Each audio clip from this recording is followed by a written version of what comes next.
मराठीमध्ये? महाराष्ट्रात सर्व शिवसेनेचे पदाधिकारी, आमदार, मंत्री, शिवसैनिक आज खूप आनंद साजरा करत आहेत.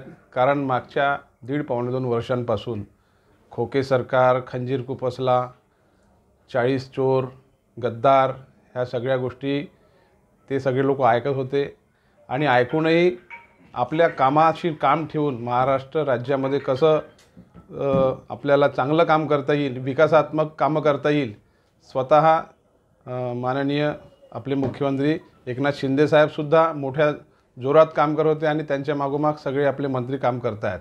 आज जो निकाल आलेला आहे त्या निकालासाठी मागच्या 1-2 महिन्यापासून तारखा देण्यात येत होत्या की आता सरकार कोसळणार आहे, अजितदादा मुख्यमंत्री बनणार आहे, शिंदेसाहेब पायउतार होणार आहे.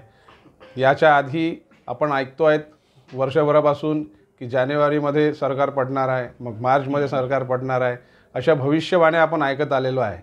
पूर्ण शिवसेना लंबी करून टाकली संजय राऊत साहेबांनी आणि आजही त्यांच्या वाचा जी आहे ती अशीच आहे की उरली सुरली शिवसेनाही संपवण्याच्या मागे ते लागलेले आहे. आणि ह्या सगळ्या गोष्टीमुळे शिवसेनेचा सत्यानाश त्यांनी केला आणि मुख्यमंत्री साहेब ज्या शिवसेनेला जी अभिप्रेत असलेली शिवसेना वंदनीय बाळासाहेबांना होती त्या शिवसेनेला मोठी शिवसेना करत आहे महाराष्ट्रामध्ये. त्यांच्या नावाने अनेक रुग्णालय, आपला दवाखान्यासारखे जे विचार बाळासाहेबांचे होते की 80% समाजकारण व 20% राजकारण झालं पाहिजे, तर त्यांच्या पावलावर पाऊल ठेवून त्यांच्या विचारांना लक्षात ठेवून माननीय मुख्यमंत्री शिंदेसाहेबांनी बाळासाहेब ठाकरे आपला दवाखाना असे महाराष्ट्रामध्ये असे सगळे कार्य सुरू केलेले आहे. आणि म्हणून आम्हाला आनंद यासाठी वाटतो की एकीकडे पूर्ण विरोधामध्ये सगळे लोक बोलत होते, वेगवेगळ्या प्रकारचे आरोप करत होते, घाणेरड्या गोष्टीच्या त्या ठिकाणी यांच्या बाबतीत उपयोग करत होते आणि आज ते सगळं होत असतानासुद्धा शेवटचा जो निकाल होता आता परत त्याच्यामध्ये मॅच फिक्सिंग झालेली आहे, असं झालेलं आहे, अमकं ढमकं ढिमकं झालं आहे.